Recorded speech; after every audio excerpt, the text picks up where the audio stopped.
Hi everyone, this is Heather with Wonder Fun Books, and this is the last installment in our Reading Aloud to Children series. And in this last one, we're going to talk about two different genres. We've talked about picture books and chapter books and nonfiction, and now we're going to talk about reading poetry aloud, real poetry, not just Dr. Seuss stuff. And we're also going to talk about reading humor. So the first thing that you want to do, and again, you want to read unless you do have no choice, unless you have no choice, like you're homeschooling in this particular curriculum or whatever. Unless you have no choice, read stuff that you enjoy. I personally absolutely love Shel Silverstein, and I can still literally recite several of his poems, despite the fact that my children are mostly grown up at this point. But we're not going to discuss silly poetry right now. We're going to discuss the more difficult stuff to read, because it's important to keep reading aloud to kids. It's important to expose them to different genres so that they get a flavor of the different types of literature out there. Different types of literature do different things for people, and poetry can speak more deeply, especially to a middle schooler or to a high schooler, than almost anything else. So you don't want to stop reading just because your kids can read themselves, and you want to create bridges with them by reading stuff that they will appreciate. So I'm going to read 3 different poems from this book, which I've had since I was a kid. I don't like every poem in here. My favorite poet is Emily Dickinson, and so I'm going to start by reading one of her poems. But I'm going to read from 3 different authors, 3 completely different styles of poems. So a couple of things when you're picking poems to read, if you have the choice. The first thing is to pick stuff that you like. The second thing is not to pick anything that's too long. Some poetry is epic poems. I mean, literally, they've written epic poems. Some entire books are poetry. Think Shakespeare. But when you're introducing children to poetry, or if you want to just connect with them about one particular bit, choose something short. If you have to do Shakespeare, choose one bit of Shakespeare, one monologue, or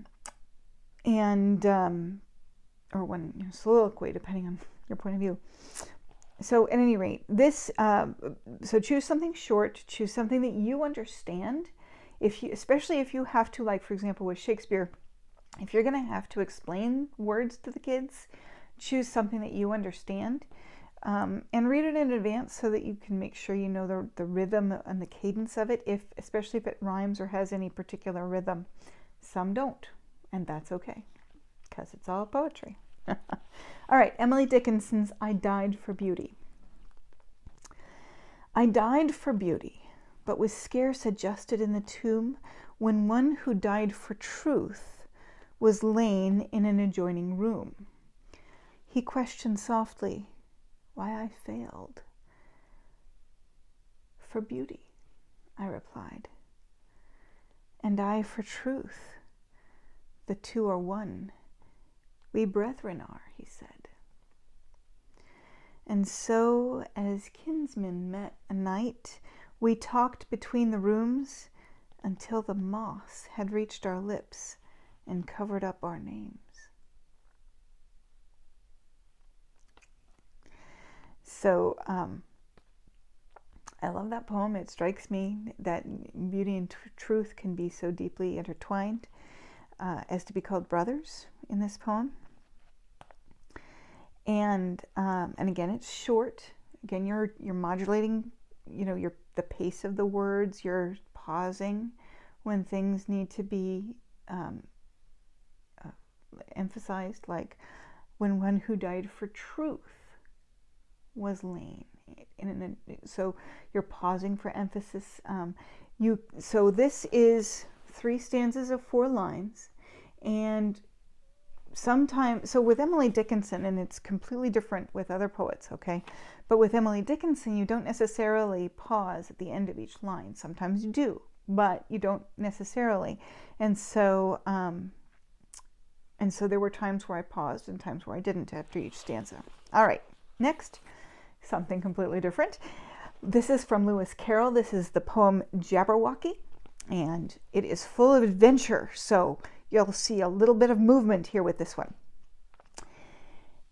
And it's full of words that you have to actually explain to children because they're all made up words by Lewis Carroll, kind of like Shakespeare did. All right. 'Twas brillig, and the slithy toves did gyre and gimble in the wabe. All mimsy were the borogoves, and the mome raths outgrabe. Beware the Jabberwock, my son, the jaws that bite, the claws that catch. Beware the Jub burn, and shun the frumious Bandersnatch. He took his vorpal sword in hand, long time the maxim foe he sought. So rested he by the tum-tum tree, and stood a while in thought. And as in uffish thought he stood, the Jabberwock with eyes of flame came whiffling through the tulgey wood, and burbled as it came. 1, 2, 1, 2, and through the vorpal blade went snicker-snack. He left it dead, and with its head he went galumphing back. And hast thou slain the Jabberwock, my son? Come to my arms, my beamish boy. Oh, frabjous day, callooh, callay, he chortled in his joy. 'Twas brillig, and the slithy toves did gyre and gimble in the wabe. All mimsy were the borogoves, and the mome raths outgrabe. So, again, I mean, I've been through this poem. I know what each of these words means, but if you don't know what each of those words means, make sure you do before you read it to the children, because they will ask, I promise you. And just as a hint, brillig means 4 o'clock in the afternoon, time for tea.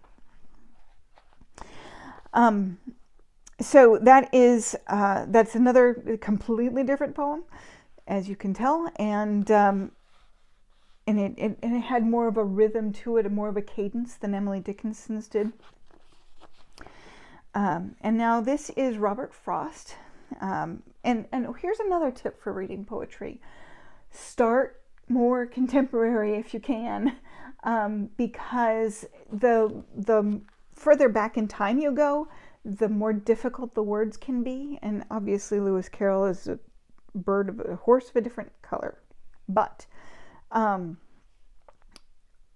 aside from Lewis Carroll and his very amazing mind, the closer to the present that you get, the easier it's going to be for children to understand the words in it. So Robert Frost is a good one to begin with, but Shakespeare is not, and John Donne is not, because there's more to explain with their poetry because it's older. Keats is probably one of the oldest you're going to want to start with, and he was in the 1800s. So give you some indication of where you want to start with your poetry reading, if you have choice. All right, Robert Frost's Stopping by Woods on a Snowy Evening. Whose woods these are, I think I know. His house is in the village, though. He will not see me stopping here to watch his woods fill up with snow. My little horse must think it's queer to stop without a farmhouse near, between the woods and frozen lake, the darkest evening of the year. He gives his harness bells a shake to ask if there is some mistake. The only other sound's the sweep of easy wind and downy flake. The woods are lovely, dark and deep, but I have promises to keep, and miles to go before I sleep, and miles to go before I sleep. So hopefully you can see that there are lots of different ways to read poetry. There are lots of different types of poetry, and you're going to want to pick some to start with that your kids are going to really enjoy. Obviously, there are folks like Dr. Seuss, Shel Silverstein that write children's poetry, but as you're transitioning to real older poetry, like the serious stuff, you're going to want to pick contemporary poets who write in shortened verse or a short part of the verse, and then and be able to explain what they mean. All right, last but not least, I want to talk about reading humor to your children. I have chosen for this particular bit a book by James Thurber. This is called My Life in Hard Times, and if you remember, we read Jabberwocky. This was made, this short novel, or memoir, I guess you would call it, was made into a play called Jabberwock, and I watched it many times when it was done at our theater. It was the first play that I actually got to be a part of. And so I'm going to read a page or two of this. One of the things when you read humor is, first of all, you have to read stuff that you enjoy. And the second thing is, it's important to pre-read it because you will laugh if you enjoy it, and you want to make sure that you can get through it without laughing too much. So,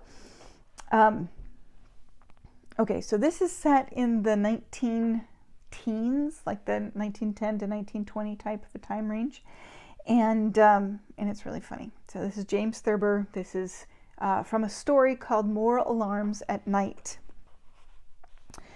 One of the incidents that I always think of first when I cast back over my youth is what happened the night that my father threatened to get Buck. This, as you will see, is not precisely a fair or accurate description of what actually occurred, but it is the way in which I and the other members of my family invariably allude to the occasion. We were living at the time in an old house in Columbus, Ohio. In the early years of the 19th century, Columbus won out as state capital by only one vote over Lancaster, and ever since then has had the hallucination that it is being followed. A curious municipal state of mind, which affects in some way or another all those who live there. Columbus is a town in which almost anything is likely to happen, and in which almost everything has. My father was sleeping in the front room on the second floor next to that of my brother Roy, who was then about 16. On the night in question, however, we had all gone to bed about the same time without much fuss. Roy, as a matter of fact, had been in bed all day with a mild fever. It wasn't severe enough to cause delirium, and my brother was the last person in the world to give way to delirium. Nevertheless, he had warned Father that when Father went to bed that he might become delirious. About 3 o'clock in the morning, Roy, who was wakeful, having slept all day, decided to pretend that delirium was on him, in order to have, as he later explained it, some fun. He got out of bed, and going to my father's room, shook him, and said, "Buck, your time has come." My father's name was not Buck, but Charles, nor had he ever been called Buck. He was tall, mildly nervous, peaceable gentleman, given to quiet pleasures, and eager that everything should run smoothly. He said with drowsy bewilderment.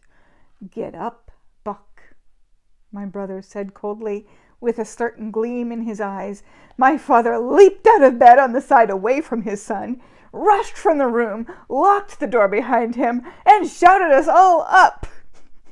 We were naturally reluctant to believe that Roy, who was quiet and self-contained, had threatened his father with any such abracadabra as Father said he had.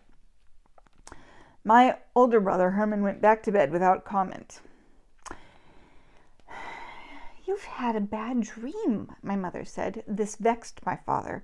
"I tell you, he called me Buck and told me my time had come," he said. We went to the door of his room, unlocked it, and tiptoed through it toward Roy's room.